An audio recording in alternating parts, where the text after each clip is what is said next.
आगे हमारे नाके के पास आया तो जिला प्रशासन अम्बाला के सीनियर अधिकारियों ने उनसे बातचीत शुरू करी। इसी बातचीत के दौरान ही उन्होंने पीछे से रस्सी लाकर रस्सी में एक हुक डालकर, जो कि एक कुंदा नुमा हुक था और आगे से पहना था, उसे जाली में डालकर जाली तोड़ने की कोशिश करी। तब उन पर पानी का बौछार करा गया था, जो कि सादा पानी था, इसमें कोई केमिकल मिक्स नहीं था। वहीं आज किसान कांग्रेस के कार्यकारी अध्यक्ष बजरंग पूनिया भी शंभू बॉर्डर पहुंचे। बजरंग पूनिया ने कहा कि वो किसानों के साथ खड़े हैं, उनके मुद्दों की लड़ाई में उनके साथ हैं। बजरंग ने कहा कि हरियाणा और केंद्र की सरकार किसानों के साथ दोहरा बर्ताव कर रही है। एक तरफ तो ये कहा जाता है कि हम किसी को दिल्ली जाने से नहीं रोक रहे, वहीं दूसरी तरफ किसान जब दिल्ली जाना चाहते हैं तो उन पर आंसू गैस के गोले छोड़े जा रहे हैं।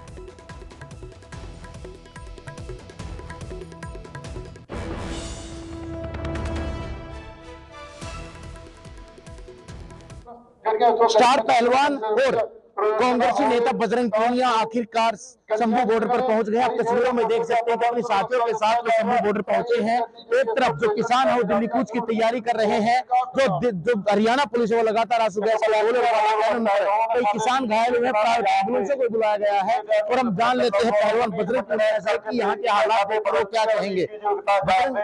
शंभू बॉर्डर आप पहुंचे हैं, यहाँ के हालात देखकर आप क्या कहेंगे, सरकार क्या कह रही है तो यहाँ पर क्या हो रहा है?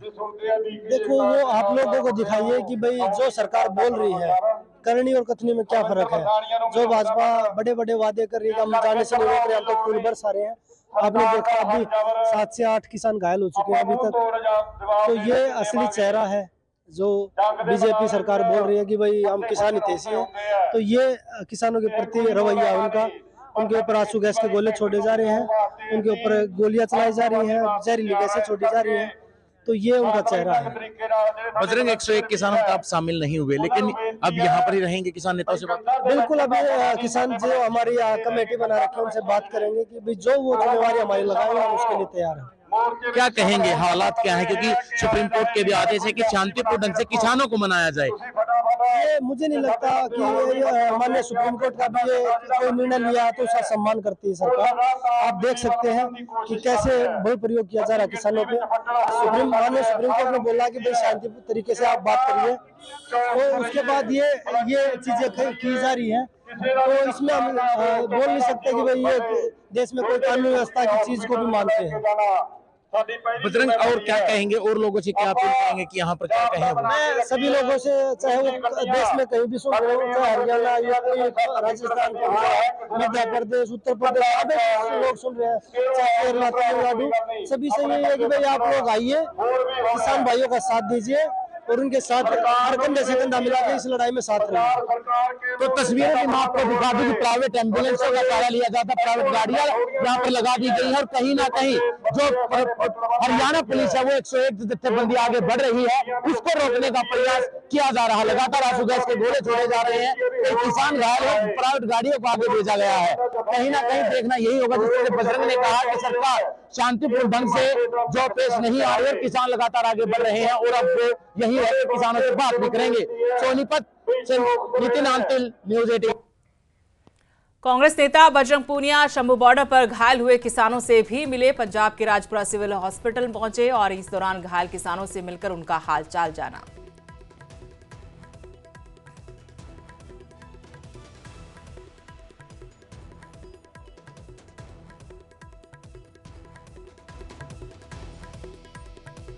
ये तस्वीरें उसी वक्त की हैं जब बजरंग पूनिया घायल किसानों से मिलने अस्पताल पहुंचे थे। आज इस आंदोलन के दौरान वो पहली बार किसानों के बीच नजर आए।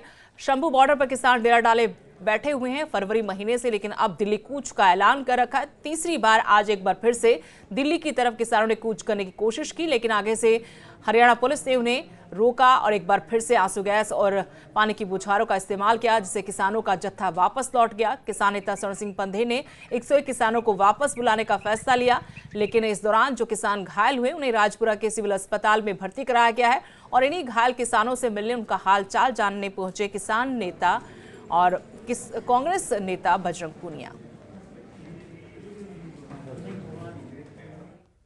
किसानों के दिल्ली कूच पर हरियाणा के कैबिनेट मंत्री अनिल विज ने भी बयान दिया है। उन्होंने कहा कि किसानों का मामला सुप्रीम कोर्ट में चल रहा है। सुप्रीम कोर्ट ने किसानों को कुछ समय के लिए आंदोलन स्थगित करने को कहा है। ऐसे में किसानों को सुप्रीम कोर्ट की बात माननी चाहिए। देखिए, सुप्रीम कोर्ट इनकी सुनवाई कर रहा है और सुप्रीम कोर्ट ने ये भी कहा है कि कमेटी के साथ वार्ता ठीक हो रही है, लेकिन कुछ समय चाहिए। और सुप्रीम कोर्ट ने इनको ये भी कहा है कि इनको कुछ दिन के लिए अपना आंदोलन स्थगित कर देना चाहिए। मेरी राय में किसानों को उच्चतम न्यायालय की बात को मानना चाहिए। कैबिनेट मंत्री कृष्णलाल पंवार ने भी किसानों के आंदोलन पर सवाल उठाए हैं। उन्होंने कहा कि पीएम मोदी और सीएम नायब सिंह सैनी की सरकार किसान हितैषी है। कांग्रेस के नेता हार से सदमे में है, जो किसानों के मुद्दे पर अनाप शनाप बयानबाजी करते हैं। भारतीय जनता पार्टी और देश के प्रधानमंत्री नरेंद्र मोदी किसान हितैषी हैं। जिस प्रकार से देश में 12 करोड़ किसानों को किसान सम्मान निधि के नाम से उनको 6,000 रुपये के खाते में भेजने का काम किया, और माननीय नायब सैनी 14 फसलों पर MSP पर फसलें किसानों की खरीद की हैं और किसानों को आश्वासन दिया है कि किसान जो भी फसल उपजाएगा सरकार उसको MSP रेट पर खरीदेगी। तो इसलिए सरकार किसान हितैषी सरकार है। कुरुक्षेत्र में भारतीय किसान यूनियन चढ़ूनी ग्रुप की प्रदेश कार्यकारिणी की अहम बैठक हुई। बैठक में रविवार को राष्ट्रीय अध्यक्ष गुरनाम सिंह चढ़ूनी के नेतृत्व में हरियाणा किसानों को खनौरी बॉर्डर पर जाने का फैसला लिया गया है। साथ ही किसान नेता जगजीत सिंह डल्लेवाल के स्वास्थ्य को लेकर भी जानकारी ली जाएगी। उन्होंने कहा कि हम सब किसान संगठनों की मांगों का समर्थन कर रहे हैं।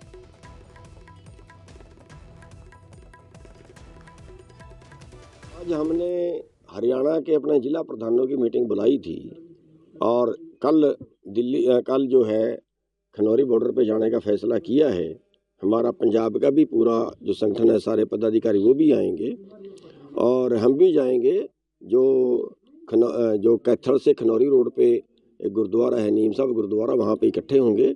10-10:30 बजे का टाइम वहाँ पे सबको दे रहे हैं और वहाँ से फिर हम खनौरी बॉर्डर पे जाएंगे। और वहाँ जो डल्लेवाल जी हैं वो कई दिन से भूख हड़ताल पे, उनकी हालत ख़राब हो गई है, तो उनका पता भी वहाँ पे लेंगे और अगली रणनीति भी वहाँ पे तैयार करेंगे। और कोशिश रहेगी कि सारा SKM जो है वो इकट्ठा होकर आंदोलन लड़े। वहाँ जाने के बाद फैसला लेंगे, क्योंकि एक से ये आंदोलन नहीं लड़ा जाएगा। अगर अकेला आंदोलन लड़े तो जितने लोग पहले आंदोलन में शामिल थे वो किस तरह से इस आंदोलन में शामिल हो सकते हैं, इस बात पे चर्चा करेंगे और फिर आगे की रणनीति वहाँ पे जाके बनाएंगे।